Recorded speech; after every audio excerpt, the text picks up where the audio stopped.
Most people get this wrong when they think about starting a company in Latvia. They assume it is complicated, slow, or only suitable for locals.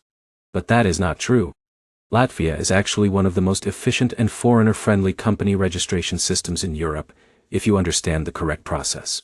Here's the truth no one tells you up front. Starting a company in Latvia is not difficult because of legal complexity. It becomes difficult only when people misunderstand document requirements, skip banking steps, or choose the wrong structure at the beginning. Now, here is exactly what you are going to learn in this video. You will understand how company formation in Latvia works in 2026, which company type foreigners usually choose, the exact step-by-step registration process, required documents, real costs, timelines, banking setup, tax obligations, and the biggest mistakes that slow everything down.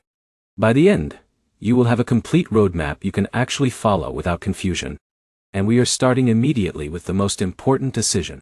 Because before anything else, you need to choose the right legal structure. Now here's where most beginners make a mistake. They rush into registration without understanding liability and long-term flexibility.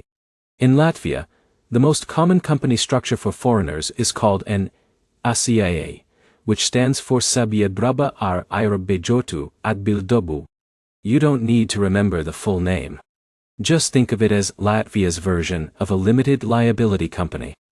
It is similar to an LLC in the United States or a private limited company in the UK. The key advantage is simple. Your personal assets are generally protected from business liabilities. Now here's where it gets interesting. The CIA structure is designed to be flexible enough for both small startups and scalable international businesses. Now let's talk about something very important that beginners often misunderstand. To start an SCIA in Latvia, you need minimum share capital. The standard requirement is €2,800 for a regular SCIA. However, there is also a simplified option with €1 capital under certain conditions. Now here's the catch. The €1 option comes with restrictions. You must meet certain criteria, and profits distribution rules are more limited until capital is increased. Now here's a curiosity loop for you. In a minute, I will show you the exact step-by-step process that determines whether your company gets registered in a few days or gets delayed due to banking or document issues.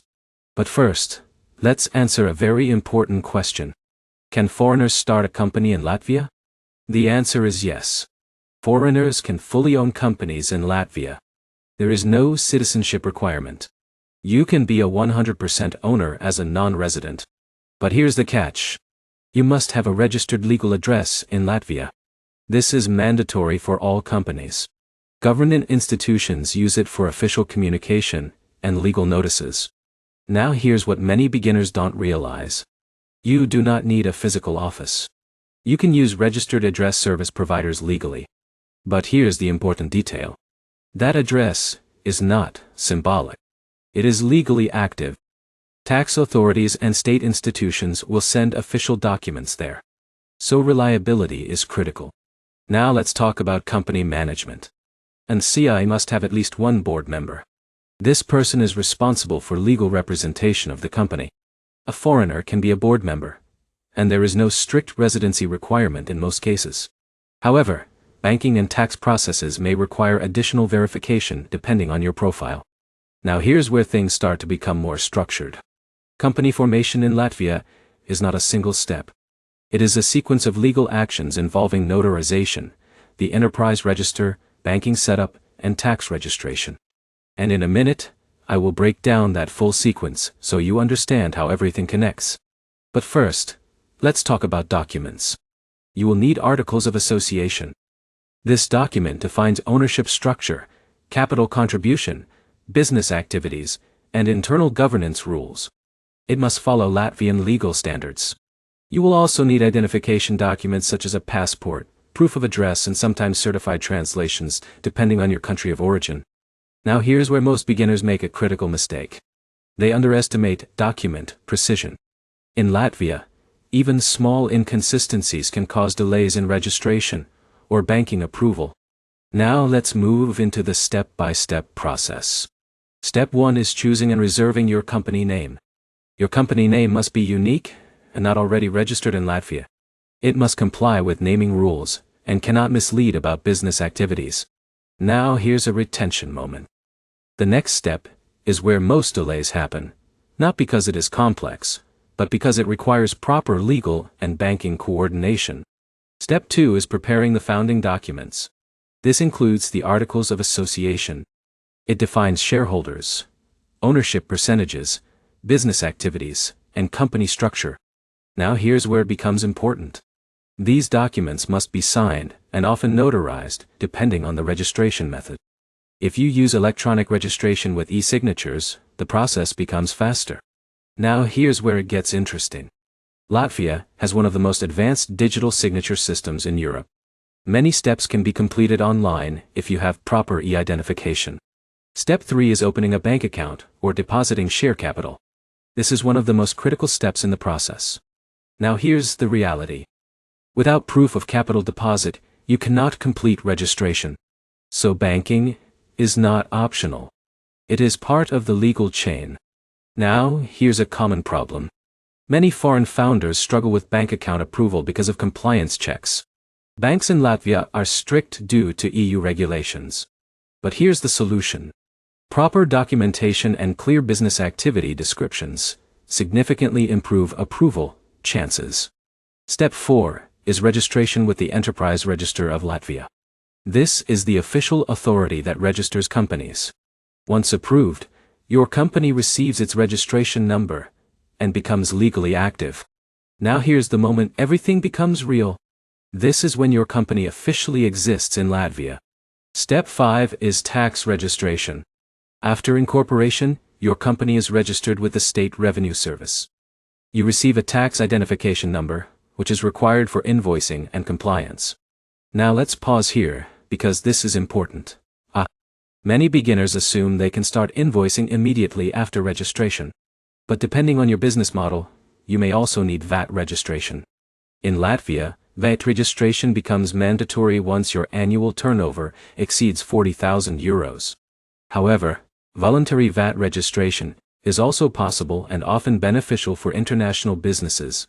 Now, here's a curiosity loop. In a minute, I will show you how long the entire process actually takes and what experienced founders do to speed it up. But first, let's talk about banking again. Step 6 is opening a permanent business bank account. This account is used for all transactions. Your capital is transferred here after registration, and all financial operations flow through it. Now here's a real-world example.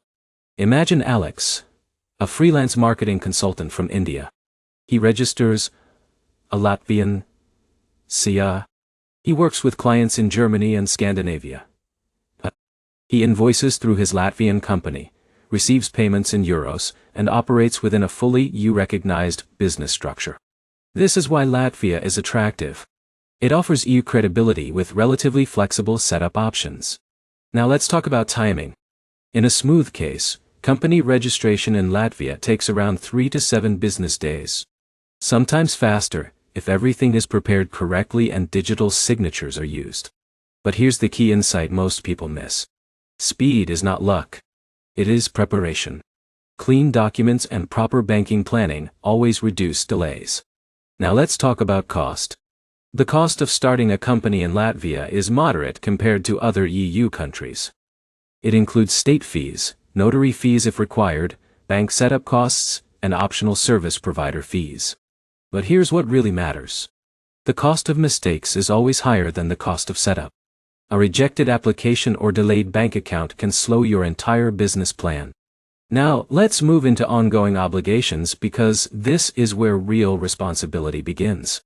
Once your company is active, you must maintain accounting and tax compliance. Latvia requires regular bookkeeping, financial reporting, and tax filings even if your company has no revenue. Now here's a common mistake. Many beginners assume inactive companies have no obligations. That is incorrect. Compliance is mandatory. This is why many foreign founders hire local accountants. It ensures compliance and avoids penalties. Now, let's talk about VAT strategy again. If you are working with EU clients or planning to scale, VAT strategy becomes important early. But registering too early without understanding your structure can increase administrative workload unnecessarily.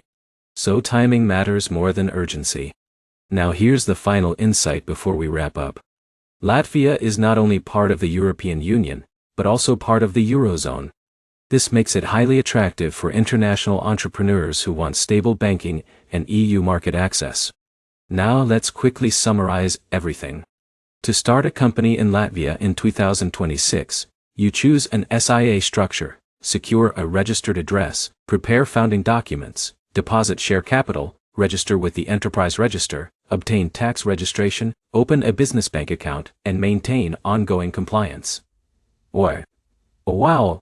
The biggest takeaway is simple. Latvia is one of the most efficient EU company formation systems, but success depends on correct sequencing and preparation. And now you have a complete roadmap from idea to fully operational Latvian company. If you found this guide useful, make sure to like the video, leave a comment with your questions, and subscribe. In upcoming videos, I will break down how to scale international companies using EU jurisdictions, including banking strategies, tax optimization, and client acquisition systems that work in 2026.